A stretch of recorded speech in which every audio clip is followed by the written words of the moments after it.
What we're going to look at right now is we're going to look at the Hardy-Weinberg equation again, and we're going to find how to derive the entire equation. Hardy-Weinberg always talks about the frequency of the alleles in the population. Kind of like I was talking about with this, the frequency of alleles. How often do you pull out one of the two different alleles? Okay. Hardy-Weinberg is going to use the two variables, just like in math class. You have a variable x and y. They're going to use the variables p and q. P is going to stand for the dominant. And what we've been using that is a big T. And it's going to stand, Q is going to stand for the recessive.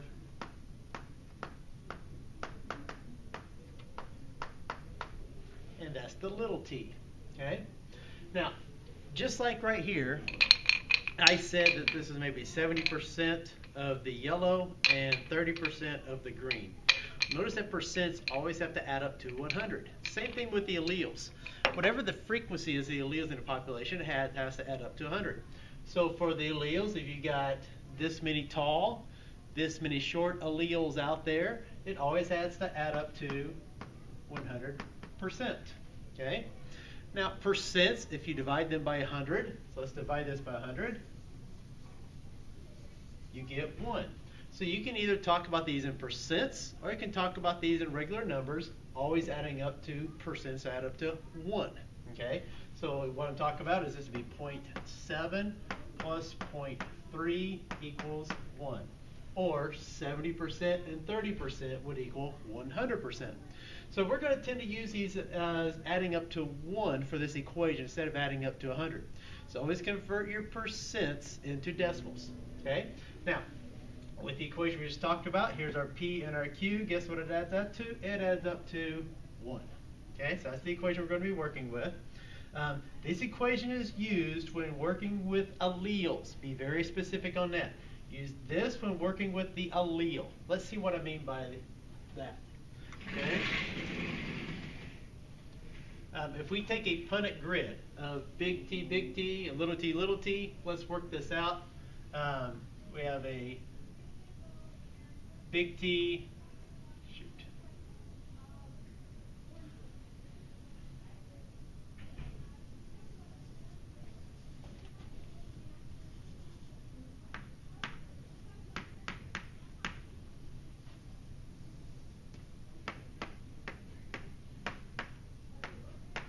That's the cross I want to make.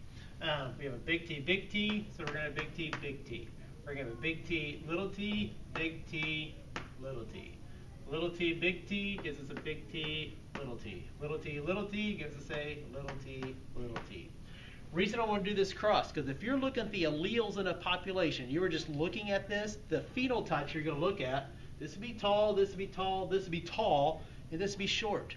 That's saying that the percentages of the alleles in the population, that 3 out of 4 is going to be tall. Well, that's not right, because some of these two are tall, but the allele for short is still in there. We have to account for that. So that's what we're going to be doing right here. So we see the phenotype, which is made from the genotype of the alleles. So let's find out how we can come up with an equation that can help us with this. Well, we know that P plus Q equals 1. Okay? Now, these are diploid. And so when we work with alleles, we will work with this. But since we're working with a genotype, it's going to be working with this squared, because there's 2 alleles for diploid. Now let's go ahead and factor this out. So that means we're going to have a P plus a Q times a P plus a Q. Okay, of course this equals 1. And I always thought it was FOIL is what I was taught. So we're going to go the first, and then we're going to go to the outside, then we're going to go to the inside, and then we're going to go to the last. In other words, what I'm going to get is I'm going to get P times P, which is P squared. I'm going to get P times Q, P and Q. I'm going to get P and Q again. So if I'm going to get it again, let's go ahead and make it 2P Q. And then I'm going to have Q times Q, which is Q squared. All that equals 1. So this is the Hardy-Weinberg equation. I kind of got it squeezed in here, but it's p squared, 2pq, and q squared. Okay?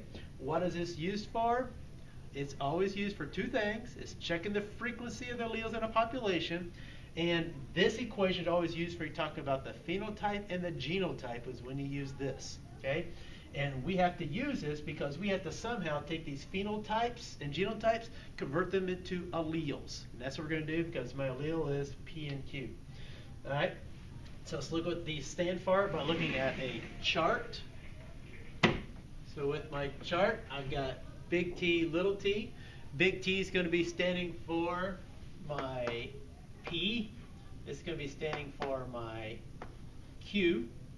This stands for P squared, which is my homozygote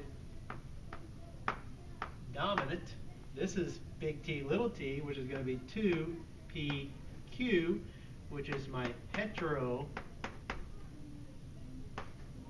And then we have our little t, which is going to stand for our q squared. Okay? What we're going to be looking at is, notice what we can do if we want to change this into a q. All we take is the square root of that. Take this, we can take the square root of this, and we can solve this for p's. If we know our p, we know our q, we can put this in and solve for this. So we can find our percentages for each one of these. We're going to be working on the equations. If you didn't get what I just said there, we're going to be working on the equations now. I just want to show you how we derived it. Let's come back to this for a second here. This is what's neat about the equation, is notice this. We got p squared. P squared is our dominant. Look up here, it's our dominant, and look over right here, we have our dominant. Here's our q squared, stands for our recessive. Here's our recessive, and look at that, we have one recessive right here. This stands for 2 heterozygote, and look what I have here. Heterozygote, heterozygote, 2 of them right there.